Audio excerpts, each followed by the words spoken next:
L'histoire de l'humanité a commencé il y a des milliers, voire des millions d'années. Mais on réserve généralement le terme d'histoire à cette période qui a commencé il y a environ 3000 ans, c'est-à-dire avec l'invention de l'écriture.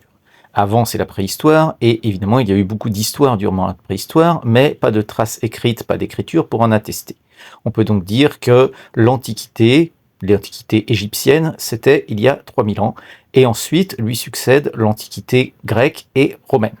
Évidemment, pas de philosophe connu à l'époque des Égyptiens, le poids de la tradition, la religion polythéiste, les pharaons remplaçaient la libre pensée et la libre expression. Il faut donc attendre les années moins 300 avec l'Antiquité grecque, puis la chute de l'Antiquité grecque et l'avènement de l'Empire romain, puis dans les années 350-400 la chute de cet Empire romain pour qu'il y ait des philosophes. On dit souvent que Socrate est le père de la philosophie, mais il y avait en réalité des philosophes pré-socratiques avant lui qui ont également développé des systèmes de pensée. Nous en reparlerons plus tard. Les grandes caractéristiques de l'Antiquité grecque, c'est qu'ils avaient des hommes libres et des esclaves, qui étaient considérés comme esclaves par nature, qu'ils ont inventé, si l'on veut employer ce terme, la démocratie, au sens où les individus d'une cité, par exemple Athènes, pouvaient participer aux décisions qui les concernaient. Ils aimaient beaucoup le débat, le dialogue, donc également les procès, la philosophie, la poésie. On peut penser aux poèmes de Homère. Ils ont également eu beaucoup d'intérêt pour l'astronomie, pour la géométrie. D'ailleurs, Platon faisait de l'expression « que nul n'entre ici, si il n'est géomètre » la devise de son école. On sait qu'ils aimaient aussi tout ce qui touchait au corps et pas seulement à l'esprit. Ça, c'est important puisque après, avec les monothéismes, le corps sera dénigré car il est considéré comme le lieu de la tentation, tandis que l'esprit nous élèverait à Dieu. Il n'y a pas du tout cela dans le polythéisme grec qui donne autant d'importance au corps qu'à l'esprit. Donc, ils aimaient faire la fête, ils aimaient faire l'amour, ils étaient d'ailleurs souvent homosexuels lorsqu'il s'agissait des bourgeois.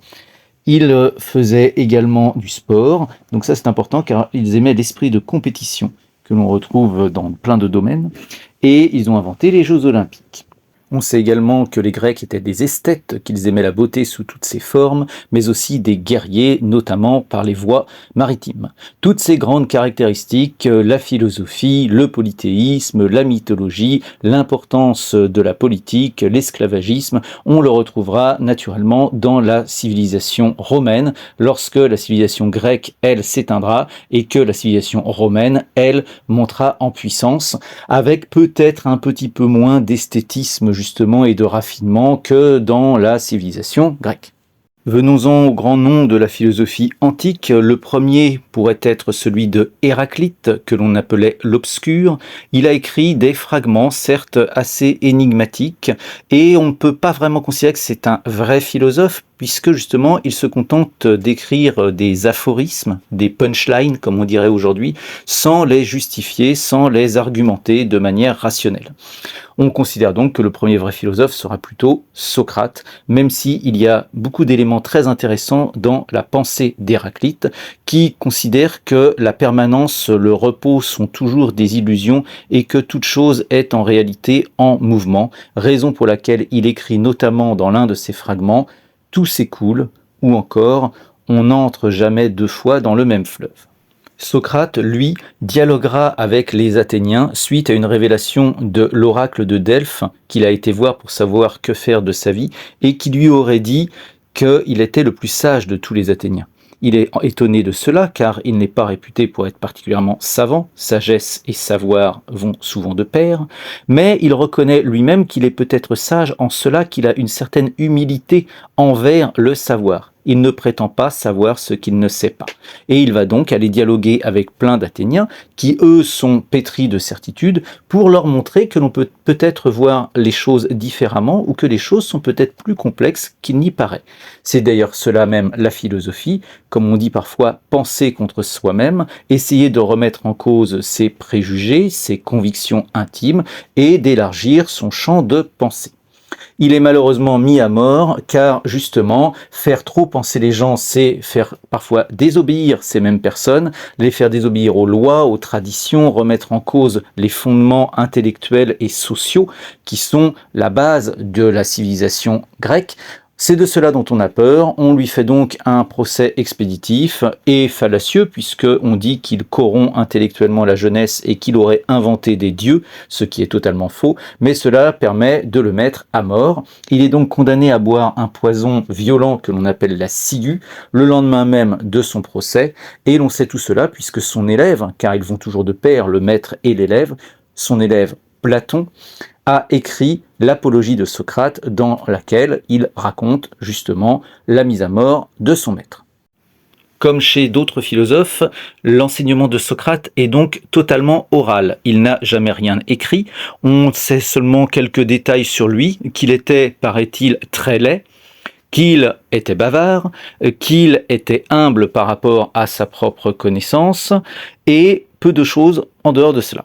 Il avait un élève, Platon. Platon, lui, entreprit de remettre par écrit tous les dialogues auxquels il aurait assisté, j'emploie le conditionnel parce qu'on n'est pas certain que ce soit une vérité historique, auxquels il aurait assisté et que son maître, justement, voulait simplement être une conversation orale, partant du principe que la philosophie se passe plutôt d'homme à homme, je dirais, parce que travailler la philosophie comme on le fait nous, avec des ouvrages que l'on étudie rigoureusement, n'était pas dans l'esprit de Socrate. Par contre, Platon, lui, a écrit de très nombreux textes dans lesquels le héros principal se nomme Socrate et où il va dialoguer avec d'autres philosophes de l'Antiquité.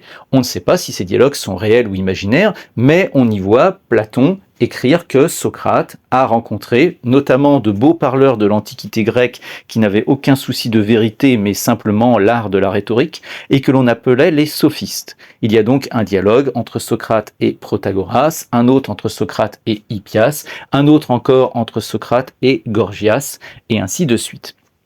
Platon, lui, à la différence de Socrate, avait des théories très précises, notamment sur ce qu'était une cité idéale et aussi sur ce qu'était la vérité. Pour lui, contrairement à Héraclite, les choses ont bien une permanence, ce qui les rend scientifiquement connaissable, parce que ce que nous voyons ne serait pas le monde réel. Oui, il y a un petit côté science-fiction ou Matrix si vous voulez. Le monde réel serait un monde immatériel dans lequel il y aurait des idées, ce qu'on appelle aussi des essences, et ce seraient là les choses réelles dont ce que nous voyons n'est qu'un pâle reflet. Un texte célèbre raconte cela, c'est l'allégorie de la caverne. Platon, à son tour, a un élève qui est à la fois un philosophe et un grand scientifique pour l'époque, qui se dénomme Aristote. Lui renoncera aux allégories, aux mythologies, et tentera de construire un discours beaucoup plus rationnel, pour le dire autrement, davantage basé sur le logos que sur le mythos. On lui doit pour l'époque de grandes théories scientifiques, et le paradoxe est que ce grand moteur de la pensée scientifique pour l'époque a également été un grand frein, car étant donné l'ampleur de ses travaux dans tous les domaines scientifiques possibles, on a souvent considéré qu'il était, si l'on veut dire cela comme ça, parole d'évangile. Dixit Aristote, disait-on à l'époque, autrement dit, Aristote l'a dit, et si Aristote l'a dit, nul n'est besoin d'aller chercher plus loin et de remettre en cause ses travaux. Tout le problème étant que, en dépit de son génie, Aristote s'est trompé scientifiquement sur de très nombreux domaines et donc a ralenti énormément la possibilité de la progression de la science au travers des siècles et notamment au Moyen-Âge. D'autres écoles de pensée se développent dans l'Antiquité grecque, par exemple les sceptiques, les cyniques, les néo-platoniciens qui vont tenter de renouer avec la pensée de Platon par-delà celle d'Aristote, et on peut en citer deux, particulièrement ici, les épicuriens et les stoïciens, car ces deux mots sont restés dans le langage courant.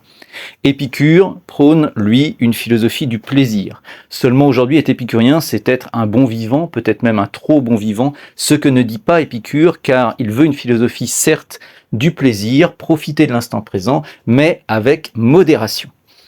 Épictète, lui, va plus loin et pense que le bonheur n'est pas seulement dans le plaisir ou essentiellement dans le plaisir, mais dans une forme de recul par rapport au monde.